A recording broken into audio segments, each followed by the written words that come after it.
السلام علیکم ناظرین، میں ہوں آپ کا ہوسٹ اعزاز احمد شیخ، اور آج ہمارے صحت شو کی سیریز معدے کی بات کے ایپیسوڈ نمبر 1 کے ساتھ میں آپ کی خدمت میں حاضر ہوں۔ ناظرین، جیسا کہ آپ سب ان باتوں سے باخبر ہیں کہ یہ دور ایک ڈیجیٹل میڈیا سے بھرپور کا دور ہے، تو ہم صرف ایک کلک کی بنیاد پہ ہم اپنے تمام سوالات کے جوابات حاصل کر سکتے ہیں۔ ناظرین، آج کے ایپیسوڈ کو آگے بڑھاتے ہوئے میں آپ کو یہ بتاتا چلوں کہ ہماری سیریز معدے کی بات کل 12 ایپیسوڈز پر مشتمل ہے، اور ہماری حتی الامکانی کوشش رہے گی کہ ہم ان تمام ایپیسوڈز میں آپ کے معدے سے ریلیٹڈ تمام ان سوالات کے جوابات آپ کو تسلی بخش فراہم کر سکیں۔ ناظرین، آج کے پروگرام کو آگے بڑھاتے ہوئے میں آپ کی ملاقات ایک ایسے نامی گرامی اور ہمارے معزز مہمان سے کروانا چاہوں گا جو کسی تعارف کے تو محتاج نہیں ہیں۔ ان کے تجربے کی اگر بات کی جائے تو ان کا تجربہ کم و بیش 20 سال سے زائد کا ہے۔ اگر ان کے تجربے کو مزید ڈسکرائب کیا جائے تو he is serving as consultant physician diabetologist at Hamdard University Hospital, and he is known as one of the top notch physician, and Pakistan کے جانے مانے ماہر امراض میں ان کی فہرست میں ان کا شمار کیا جاتا ہے، the one and only doctor Tariq Saeed. السلام علیکم ڈاکٹر صاحب۔ وعلیکم السلام۔ کیسے مزاج ہیں آپ کے؟ الحمدللہ اعزاز۔ اچھا ڈاکٹر صاحب، جیسا کہ آپ نے ہماری سیریز کے نام سے تو آپ باخبر ہی ہیں، معدے کی بات۔ ڈاکٹر صاحب، ہم اگر اس کو آگے لے کے چلیں، پہلے آپ یہ بتائیں گے، ذرا اس پہ روشنی ڈالیں کہ یہ معدہ بیسکلی ہے کیا؟ کیونکہ ہماری عوام کو اکثر اوقات ہم نے ارد گرد میں ہر چھوٹے بڑے کو یہ شکایت کے ساتھ سنا ہے کہ ان کو معدے کی تکلیف ہے، یا ان کو کچھ سینے کی جلن سے ریلیٹڈ کوئی آپشن ان کے پاس ہوتے ہیں۔ تو آپ ذرا مجھے یہ بتائیں گے کہ معدہ بیسکلی ہے کیا؟ بسم اللہ الرحمن الرحیم، نحمد و نصلی علی رسولہ الکریم، اما بعد۔ تھینک یو ویری مچ اعزاز for asking such a important question. دیکھو، کھانے کی نالی اور اس کے بعد پھر پیٹ اور اس کے بعد 6 میٹر کی آنت، اللہ تعالیٰ نے یہ پورا ایک نظام رکھا ہے جہاں سے ہم کھانا شروع کرتے ہیں، منہ سے کھا کر کے چبا کر کے، پھر چبا ہوا کھانا ہماری کھانے کی نالی میں جاتا ہے، اور پھر وہاں سے وہ ہمارے اسٹمک میں جاتا ہے یا معدے میں جاتا ہے۔ اور معدے کا ایک بہت امپورٹنٹ رول ہوتا ہے کہ اس میں سے ایسڈ ہوتا ہے جو اس فوڈ کو یا اس کھانے کو ہضم کرنے کے کام آتا ہے، اور پھر یہ ہضم کیا ہوا کھانا نیچے چھوٹی آنت میں جاتا ہے۔ اس دوران کچھ جوسز منہ سے نکلتے ہیں، ہمارے تھوک سے مل کر کے نکلتے ہیں، پھر کھانے کی نالی میں جاتے ہیں، پھر پیٹ کا موسٹ امپورٹنٹ کام ہوتا ہے ایسڈ پروڈیوس کرنا، اور یہ ایسڈ انتہائی ضروری بھی ہے ہمارے لیے۔ اور یہ ایسڈ جو ہے پھر ہمارے معدے کے جو کھانا کھایا ہوا ہوتا ہے اس کو ہضم کر کے، اور ہمیں پھر اس ہضم شدہ کھانے کو، جس کو کہ انٹسٹین میں ایبزارب کیا جاتا ہے، اس سے انرجی ملتی ہے، اور اس طرح ہماری زندگی چلتی ہے۔ تو جہاں یہ ایک نارمیلٹی سی ہوتی ہے تمام فوڈ کا جو نظام ہے، نظام ہضم اس کو کہہ لیجئے، وہیں پہ اس کی چھوٹی چھوٹی ایب نارمیلٹیز بڑی بڑی مشکلات کا سبب اور تکالیف کا سبب بنتی ہیں، جس کی وجہ سے سینکڑوں مریض ہمارے پاس دن و رات آتے ہیں۔ تو جیسے ہم آگے پروگرام میں آگے چلیں گے تو آپ کے سوالوں کے مطابق اس کا جواب دیا جائے گا۔ بہت شکریہ ڈاکٹر صاحب، آپ نے جو ایک جسم کا ہمارے بہت ہی ایک امپورٹنٹ حصہ ہے معدہ، جس کو ہم اسٹمک بھی کہتے ہیں، اس کو آپ نے بڑا بریفلی ڈسکرائب کیا۔ اچھا ڈاکٹر صاحب، جہاں تک بات رہی معدے کی، تو ہم اکثر اوقات اپنے ارد گرد میں یہ یا سن رہے ہوتے ہیں کہ کسی شخص کو معدے کی جلن یا سینے کی جلن ہے، یا ان کو سینے میں جلن کی تکلیف ہے۔ یہ سینے کی جلن کیا ہے؟ ایسا سینے کی جلن جو ہے وہ جس کو ہارٹ برن کہتے ہیں بہت کامنلی، یہ ہمیں بالکل سامنے کی طرف سینے میں پیچھے کی طرف ایک تھوڑی سی جلن کا احساس ہوتا ہے، commonly known as heart burn.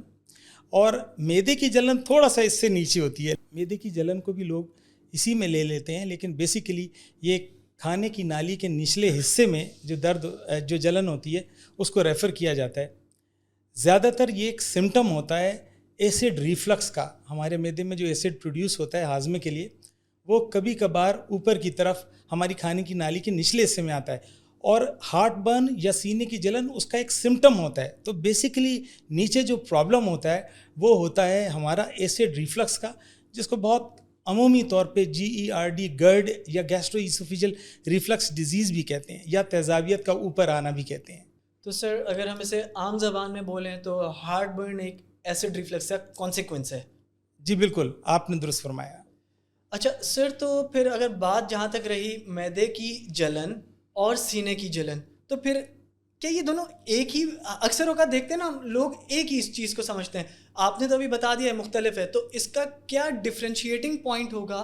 کیا جو کوئی ایکسپیرینس کر رہا ہے یہ چیز, تو وہ کیسے سمجھے گا کہ ان کو سینے کی جلن سے وہ دو چار ہیں یا معدے کی جلن سے وہ دو چار؟ زیادہ تر لوگ اس میں سینے کی جلن کی تعداد ان لوگوں کی زیادہ ہے جو سمٹمز سینے کی جلن کے لیے کہتے ہیں. اور معدے کا دیکھیں, کھانے کی نالی ہے اور اس کے بعد نیچے اسٹمک ہے, اور ان دونوں کے جنکشن پہ اوپر اللہ تعالیٰ نے ایک چھوٹی سی اسفنکٹر رکھی ہوئی ہے جس کو ویلو کہہ سکتے ہیں, یا چھوٹا سا ایک دروازہ رکھا ہوا ہے, اور دوران نگلتے ہوئے وہ خود بخود وہ والی جو ویلو ہوتی ہے یا اسفنکٹر کہلاتی ہے ریلیکس ہو جاتی ہے, کھانا نیچے اتر جاتا ہے. یہ ایک فزیولوجیکل فینومینا ہے. لیکن کئی لوگوں کی یہ والی جو اسفنکٹر ہوتی ہے یہ ویسے ہی ریلیکس ہوتی ہے, ویک ہوتی ہے, پراپر طریقے سے بند نہیں ہوتی. تو نیچے جو بھی ایسڈ, جو بھی کھانا پہنچتا ہے اور ہمارا اسٹمک جو بھی ایسڈ پروڈیوس کرتا ہے اس کو ہضم کرنے کے لیے, تو نہ صرف وہ فوڈ سے مل رہی ہوتی ہے بلکہ اس کھلی ہوئی اسفنکٹر کے ذریعے وہ سینے کی طرف زیادہ چلی جاتی ہے. تو 90% جو سینے کی جلن ہے وہی سینونیمس ہوتی ہے ہارٹ برن سے یا ایسڈ ریفلکس سے. So sir, what do you think? What are the causes یا what triggers this heartburn اور acid reflux? یا پھر اگر ہم نارملی پوچھیں تو یہ کن وجوہات کا سبب بنتی ہیں؟ یہ دیکھیں اس میں بہت ساری وجوہات ہوتی ہیں, جس میں کہ آپ کے ایک تو سب سے پہلی جو بڑی وجہ دیکھی گئی ہے کئی لوگوں کی وہ یہ ہے کہ کھانے کی نالی کے جو نچلے حصے کا جو ویلو ہے جس کو LES یا لوور ایسوفیجل اسفنکٹر یا کھانے کی نالی کا وہ بند دروازہ جس کو تقریباً عام طور پہ بند ہی رہنا چاہیے اور صرف اس وقت کھلنا چاہیے جب ہم تھوک نگل رہے ہوں یا جب ہم کھانے کے نوالے نگل رہے ہوں. لیکن اس کی کمزور ہو جانا یہ بھی وجہ ہوتی ہے بہت سارے لوگوں میں, جس کی وجہ سے ایسڈ ریفلکس اوپر چلا جاتا ہے, یعنی ایسڈ جو بھی پروڈیوس ہوتا ہے اوپر. کچھ لوگوں کے اندر یہ وجہ نہیں ہوتی ہے, کچھ لوگوں میں یہ وجہ ہوتی ہے کہ اسٹمک کا تھوڑا سا پارٹ ہرنیٹ کر کے یعنی کھسک کے اوپر چلا جاتا ہے. جیسے ہی وہ کھسک کے تھوڑا سا اوپر سینے کی طرف جاتا ہے تو ہمارے جو یہ اسفنکٹر ہے اس کی پوزیشن بھی خراب ہو جاتی ہے, اس کی ٹوٹل انیٹمی بگڑ جاتی ہے. تو کئی ایک جو ہائٹس ہرنیا اس کو عام طور پہ کہتا ہے یا میدے کا ہرنیا, میدے کا ذرا سا اوپر چل جائے, اس میں بھی بہت سارے لوگ کمپلین کرتے ہیں کہ ان کا ایسڈ اوپر چلا گیا. لازمی سی بات اس لیے کہ ساری انیٹمی ادھر کی ڈسٹارٹ ہو جاتی ہے. اس کے علاوہ دیکھا جائے تو بہت سارے اوبیز لوگ یعنی موٹاپے سے جو مریض بیچارے دو چار ہیں, تو موٹاپا خود اپنے طور کے اوپر, اور خاص طور پہ اس میں ٹرنکل اوبیسٹی, درمیان کا موٹاپا ہونا, یہ بھی دباؤ ڈالتا ہے ہمارے معدے پہ, اسپیشلی جب ہم نے کھانا بہت زیادہ پیٹ بھر کے کھایا ہوا ہو تو یہ بھی دباؤ ڈالتا ہے, اور یہ بھی کھلنے کا سبب بن جاتا ہے. کس کے؟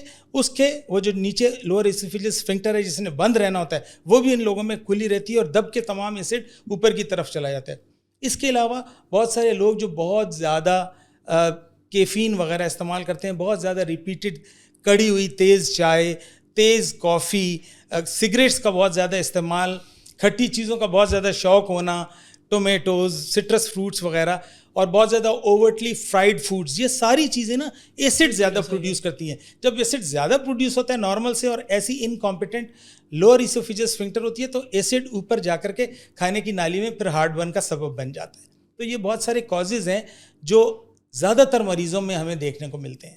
اچھا, اگر ڈاکٹر صاحب آپ ہی کے جواب سے اگر ہم یہ ڈیڈیوس کریں کہ سینے کی جلن اکثر اوقات لوگ فیس کر رہے ہوتے ہیں یا ایکسپیرینس کر رہے ہوتے ہیں, اگر اسے سیریسلی نہ لیا جائے یا پھر سنجیدگی سے نہ لیا جائے, so what are the possible complications that an individual would undergo, یا ممکنہ مشکلات یا تکالیف وہ کون سی ہیں جو ایک انڈیویجول درپیش کر سکتا ہے؟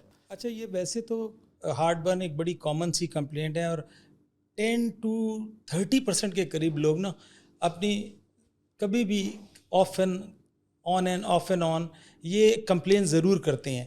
لیکن جن لوگوں کو یہ سمٹمز تھوڑے سے پرسسٹنٹ رہیں, زیادہ رہیں, بار بار ہوں, اس کو لائٹ نہیں لینا چاہیے. اس وجہ سے کہ اعزاز جو ایسڈ بار بار ہماری کھانے کی نالی کے نچلے حصے میں آتا ہے وہ ادھر سوزش پیدا کر دیتا ہے جس کو ہم لوگ انگریزی میں انفلیمیشن کہتے ہیں, اور نچلا پارٹ جو ہوتا ہے کھانے کی نالی کا وہ سوزش زدہ ہو جاتا ہے, اور پھر آہستہ آہستہ اگر ہم سٹل اس کو نہ ٹریٹ کریں تو وہ سوزش زیادہ سے زیادہ ہوتی چلی جاتی ہے اور پھر وہ حصہ کھانے کی نالی کا سکڑ سکتا ہے جس کو ہم لوگ پیپٹک اسٹرکچر کہتے ہیں.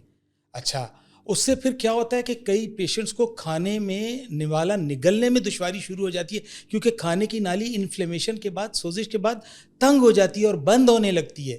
اس کے علاوہ اگر اس کو چھوڑ دیں, اس کے علاوہ چونکہ نچلے حصے میں بار بار ایسڈ جاتا ہے تو کبھی کبھی اس کے ایپیتھیلیم میں چینج آتا ہے, یعنی اس کی جو اندرونی جھلی ہوتی ہے اس میں چینج آنے لگتا ہے, اور وہ چینج جو ہے نا ایک خاص قسم کے ایپیتھیلیم سے دوسرے میں چینج ہونا وہ کبھی کبھی پری کینسرس کہلاتا ہے, یعنی وہ کینسر کی طرف لے کر کے جاتا ہے. تو اس کے لیے ہمیں کبھی کبھی پھر پیریوڈک اینڈوسکوپیز بھی لوگوں میں کرنی پڑتی ہے, یعنی ہمیں معائنہ کرنا پڑتا ہے اندر کھانے کی نالی کا دیکھنے کے لیے کہ وہ چینج آف ایپیتھیلیم کہیں وقت کے ساتھ کسی کارسینوما جس کو بہت کامنلی ہم لوگ ایڈینو کارسینوما آف دا ایسوفیگس یا کھانے کی نالی کا کینسر بھی کہتے ہیں اس میں بھی چلا جا سکتا ہے. تو دیکھیں کتنی ہلکی سی پھلکی سی بیماری جس میں کہ صرف سینے کی جلن کرتے, if you don't attend to it on time تو اس کے آگے لانگ ٹرم کانسیکوینسز میں کتنی خطرناک چیزیں ہیں کہ جس کو پھر ہمیں بڑی مشکل سے ڈیل کرنا پڑتا ہے. تو ڈیفینیٹلی اس کے لانگ ٹرم کانسیکوینسز ہیں, اور جب بھی کبھی ہلکے پھلکے انٹرمیٹنٹ ماڈریٹ سمٹمز آئیں انہیں چاہیے کہ معالج سے رابطہ قائم کریں, اور معالج جو بھی دوا اس کے لیے 6 یا 8 یا 12 ہفتے کی تجویز کی جاتی ہے وہ کریں تو اس کو ضرور پورا میعاد پوری کریں, اور اس طرح سے الحمدللہ بہتری آ سکتی ہے. بہت شکریہ ڈاکٹر صاحب. اچھا ان تمام باتوں کو مد نظر رکھتے ہوئے کوئی احتیاطی تدابیر آپ بطور ماہر امراض کوئی ریکمینڈ کریں گے, یا کوئی لائف سٹائل ماڈیفیکیشن آپ چاہیں گے کہ جن کو یہ تکلیفیں پیش آتی ہیں وہ اپنی لائف سٹائل کو ماڈیفائی کریں, یا ایسی امپلیمنٹیشن اپنی زندگیوں میں لے کر آئیں ان چیزوں کی جو ان بیماریوں سے ان تکالیف سے بچا جا سکے؟ جی بالکل اعتزاز, یہ تو ایک بہت, میں تو ناظرین سے بات کروں گا کہ لائف سٹائل ماڈیفیکیشن صرف کھانے کی نالی کے ایسڈ ریفلکس کے لیے ہی نہیں بلکہ تمام قسم کی ذیابیطس, بلڈ پریشر, موٹاپا سب کے لیے ضروری ہے. اور ہمارے ہاں فقدان ہی لائف سٹائل ماڈیفیکیشنز کا ہو رہا ہے جو ہم دن بدن دیکھ رہے ہیں, جیسے کہ لوگ ایکسرسائز نہیں کرتے, جیسے کہ اور قسم کی چیزیں, لیکن چونکہ اس وقت ہم ایسڈ ریفلکس کو ڈیل کر رہے ہیں تو ہم اس کے اندر یہ کہتے ہیں کہ ایک تو ہم جو بہت جلدی میں اپنے میلز لیتے ہیں نا, کبھی بھی ایک دم بہت تیزی کے ساتھ میل نہ لیں. ایسے بہت تیزی سے میل لینے کے بعد کیا ہوتا ہے کہ بہت ساری ایسڈ ٹائڈ بھی آتی ہے پھر اس کے ساتھ اس کو ہضم کرنے کے لیے, اور ایک دم بھر کے پیٹ نہیں کھائیں. جیسے آپ صلی اللہ علیہ وسلم فرماتے تھے نا کہ اپنے معدے میں ایک طرف کھانا, ایک طرف تھوڑا سا ہوا اور ایک طرف پانی رکھو. بہت اتنی دانائی اور حکمت کی بات تھی کہ ہم کبھی کبھی ایز اے فزیشین سوچتے ہیں کہ اس سے زیادہ دانائی کی بات کوئی نہیں کر سکتا.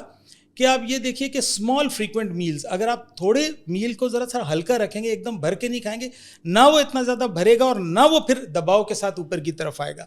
تو اسمال فریکوینٹ میلز لے سکتے ہیں, بے شک چھوٹے چھوٹے 2 میل لیں بجائے اس کے کہ ایک بڑے میل کے. ایک تو یہ فائدے مند. دوسرا ٹائپ آف غذا, ہم جو ٹائپ آف غذا ہے نا جس میں اوورٹلی فرائیڈ فوڈز کھا رہے ہیں, بہت زیادہ تیل چکنائیوں والے کھا رہے ہیں, یہ سب ایسڈ زیادہ پروڈیوس کرتے ہیں. سٹرس فروٹ ہے, کھٹی چیزوں کا بہت زیادہ استعمال ہے, بہت زیادہ ٹومیٹوز ڈالنا. اچھا کئی لوگوں کو کافی بہت زیادہ پسند ہے, ریپیٹیڈلی کافی پیتے رہتے ہیں. کئی لوگ چائے بھی پیتے ہیں لیکن اتنی تیز اور کڑی ہوئی کہ وہ پھر ایسڈ کو زیادہ پروڈیوس کرنے میں مدد دیتی ہے اور ایسڈ ریفلکس ہونے لگتا ہے. تو یہ ہاں کئی لوگ جو ہے وہ کنٹینیو ٹو بی اسموکرز, تکلیف ہوئے جا رہی ہے لیکن سگریٹ چھوڑنے کا نام نہیں ہے. تو یہ لائف سٹائل وہ ماڈیفیکیشنز ہیں جو غذائی اعتبار سے تو ہمیں کرنا چاہیے. دوسرا باقاعدگی کے ساتھ ہمیں ورزش کرنی چاہیے.